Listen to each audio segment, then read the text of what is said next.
Hello everyone, welcome to ಮನೆ ಅಡುಗೆ. ನಾನು ಸೌಂದರ್ಯ.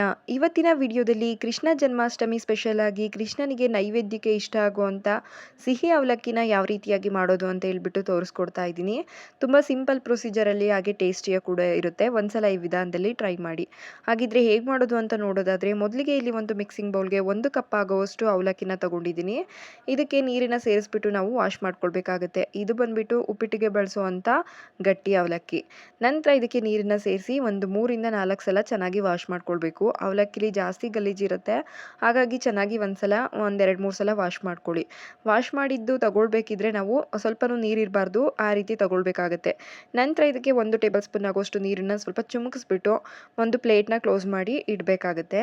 ನೆಕ್ಸ್ಟು ಈ ಅವಲಕ್ಕಿ ಚೆನ್ನಾಗಿ ನೆನೆಯೋ ಅಷ್ಟರಲ್ಲಿ ನಾವಿಲ್ಲಿ ಪಾಕನ ರೆಡಿ ಮಾಡ್ಕೊಳ್ಬೇಕು. ಬೆಲ್ಲ ಕರಗಿಸ್ಕೊಳ್ಬೇಕು. ಬೇರೆ ಒಂದು ಪಾತ್ರೆಗೆ ಒಂದು ಅರ್ಧ ಕಪ್ ಆಗುವಷ್ಟು ಬೆಲ್ಲ ಹಾಗೆ ಅರ್ಧ ಕಪ್ ಆಗುವಷ್ಟು ನೀರನ್ನು ಸೇರಿಸ್ಕೊಳ್ತಾ ಇದ್ದೀನಿ. 1 ಕಪ್ ಆಗುವಷ್ಟು ಅವಲಕ್ಕಿಗೆ ನಮಗೆ ಅರ್ಧ ಕಪ್ ಆಗುವಷ್ಟು ಬೆಲ್ಲ ಸಾಕಾಗುತ್ತೆ.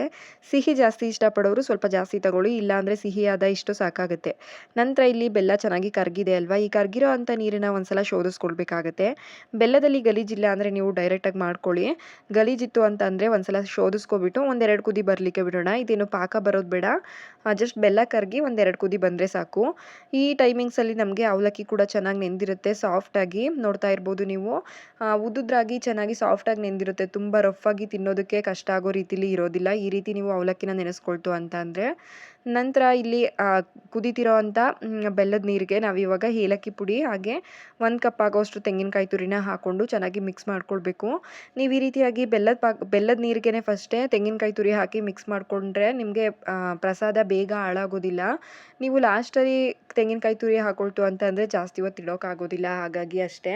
ನೋಡ್ತಾ ಇದ್ರಲ್ಲ, ಬೆಲ್ಲದ ನೀರಲ್ಲಿ ಕಾಯಿನ 1 ನಿಮಿಷ ಕುದಿಸ್ಕೊಂಡಿದ್ದಾದಮೇಲೆ ಇದಕ್ಕೆ ಇವಾಗ ನಾವು ಅವಲಕ್ಕಿನ ಸೇರಿಸ್ಕೊಳ್ಬೇಕಾಗುತ್ತೆ. ಅವಲಕ್ಕಿ ಸೇರಿಸಿ ಒಂದ್ಸಲ ಚೆನ್ನಾಗಿ ಮಿಕ್ಸ್ ಮಾಡ್ಕೊಳ್ಳೋಣ. ಮಿಕ್ಸ್ ಮಾಡ್ಕೊಳ್ತಾ ಇರಬೇಕಾದ್ರೆ ನಾವು ಇನ್ನೊಂದು ಪ್ಯಾನಲ್ಲಿ ಡ್ರೈ ಫ್ರೂಟ್ಸ್ನು ಕೂಡ ಫ್ರೈ ಮಾಡಿ ಸೇರಿಸ್ಕೊಳ್ಬೇಕು. ನಾನಿಲ್ಲಿ ಗೋಡಂಬಿ ಹಾಗೆ ದ್ರಾಕ್ಷಿನ ತುಪ್ಪದಲ್ಲಿ ಹುರಿದ್ಬಿಟ್ಟು ಸೇರಿಸ್ಕೊಳ್ತಾ ಇದ್ದೀನಿ. ತುಪ್ಪ ಸಮೇತ ಹಾಕೊಳ್ಳೋಣ.